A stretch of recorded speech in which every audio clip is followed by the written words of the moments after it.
Voilà. Ça, je mets ici.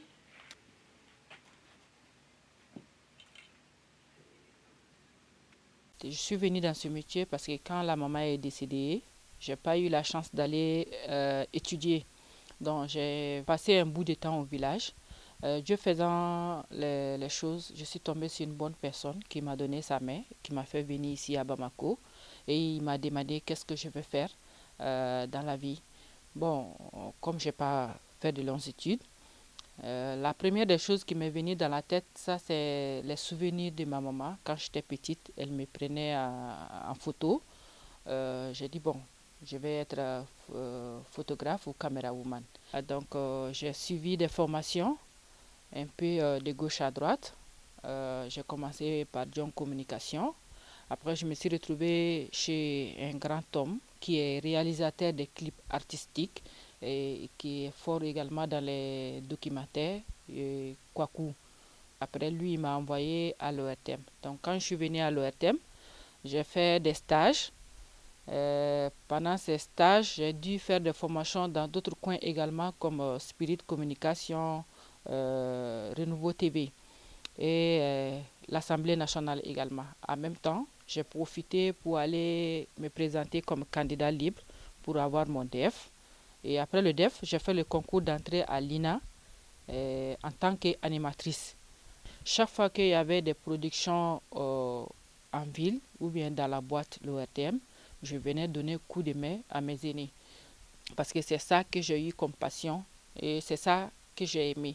Le côté animatrice, j'ai laissé, mais j'ai plutôt pris le côté métier qui est la caméra. Bon, ce que je suis, c'est pas du tout évident quand une femme se retrouve parmi les hommes que tu puisses te faire réellement une place. C'est pas du tout facile. Au début, ça a été très difficile pour moi. Et surtout dans la société également, c'était pas d'ailleurs bien vu. Et d'ailleurs, jusqu'à présent, on dit que je ne suis pas malienne parce que ce métier n'était pas connu ici au Mali. Donc, on voyait les autres femmes dans les autres pays, les sous-régions où les femmes faisaient ça. Donc, les gens considéraient que j'étais une étrangère, burkinabé, ivoirienne, congolaise, voilà.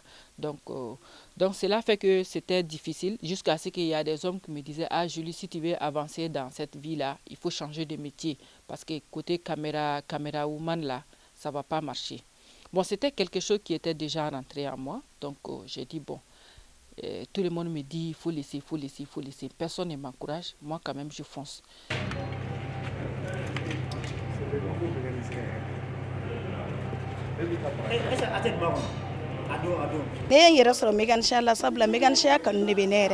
J'ai toujours rêvé d'être mécanicienne. J'ai vu que beaucoup de filles, après le DEF, diplôme d'études fondamentales, s'orientent vers le secrétariat de direction ou la comptabilité, alors qu'il y a les autres corps de métier comme la mécanique auto et bien d'autres.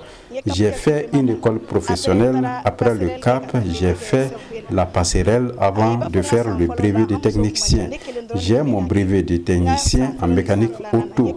J'étais la seule femme dans ma section. Au début, j'ai rencontré beaucoup de difficultés parce qu'il n'est pas facile de travailler parmi les hommes. Je suis mère de famille. Mon mari m'a beaucoup soutenu dans mon projet. Au-delà du foyer, la femme doit aussi aider son mari à prendre en charge la famille. Aujourd'hui, j'ai besoin de soutien pour m'installer à mon propre compte.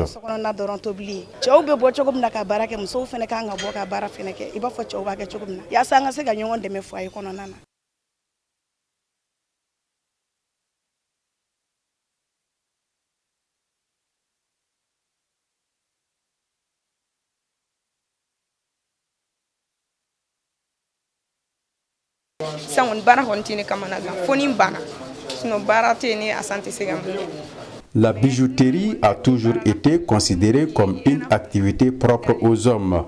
Les bijoutières se comptent du bout du doigt. J'ai vraiment aimé ce métier depuis le bas âge.